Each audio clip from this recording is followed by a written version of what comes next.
రాష్ట్ర ఖ్యాతిని అంతర్జాతీయ స్థాయిలో చాటారు తెలంగాణ విద్యార్థులు. థాయిలాండ్ రాజధాని బ్యాంకాక్ లో జరిగిన అంతర్జాతీయ పోటీల్లో కాంస్య పతకాలతో మెరిశారు. 16 దేశాలు పాల్గొన్న ఇంటర్నేషనల్ టోర్నీలో పతకాలు సాధించి సత్తా చాటిన బాలికలపై V6 కథనం.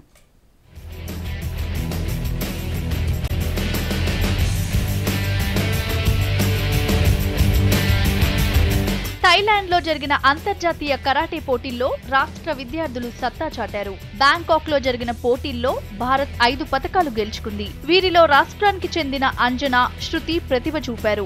16 దేశాల నుంచి సుమారు 550 మంది క్రీడాకారులు పాల్గొన్న పోటీల్లో 2 కాంస్య పతకాలు గెలిచారు. మన దేశం తరపున 6 రాష్ట్రాల నుంచి 35 మంది క్రీడాకారులు పార్టిసిపేట్ చేశారు.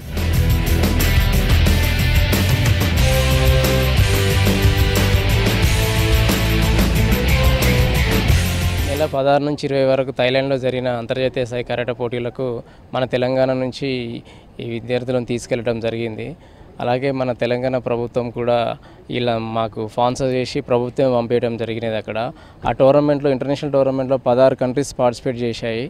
దాంట్లో ఇండియా నుంచి 35 మెంబర్స్ పార్టిసిపేట్ చేశారు. మన కంట్రీ నుంచి ఇండియాకు టోటల్గా 5 మెడల్స్ వచ్చాయి. అందులో మన తెలంగాణ 2 మెడల్స్ మనకు వచ్చాయి. వాటి ప్రభుత్వం మమ్మల్ని ఇంత ప్రోత్సహించినట్టుగా చాలా హ్యాపీగా ఉంది. కరీంనగర్ కు చెందిన అంజనా మహిళల 18+ విభాగంలో 3వ స్థానంలో నిలిచి కాంస్య పతకం గెలుచుకుంది. ఇక అండర్ 16 మహిళల కేటగిరీలో శృతి కాంస్య పతకం గెలిచింది.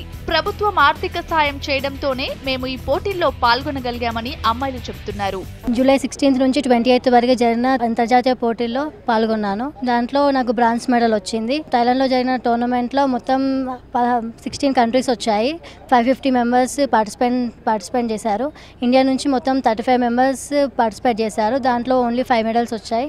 మన తెలంగాణ స్టేట్కి 2 మెడల్స్ రావడం చాలా గర్వకారణం. థాయిలాండ్లో జరిగిన ఇంటర్నేషనల్ టోర్నమెంట్లో నాకు బ్రాంజ్ మెడల్ వచ్చింది. కేసీఆర్ సార్ మాకు స్పాన్సర్ ఇచ్చారు. టీఎం సార్ తోటి మేము ఫోటో దిగాము. సార్ కంగ్రాచులేషన్స్ చెప్పారు. చాలా హ్యాపీగా ఉంది. పోటీల్లో పాల్గొనడానికి ప్రభుత్వం సాయం అందించడంపై సచివాలయంలో సీఎం కేసీఆర్ ను కలిసి కృతజ్ఞతలు తెలిపారు.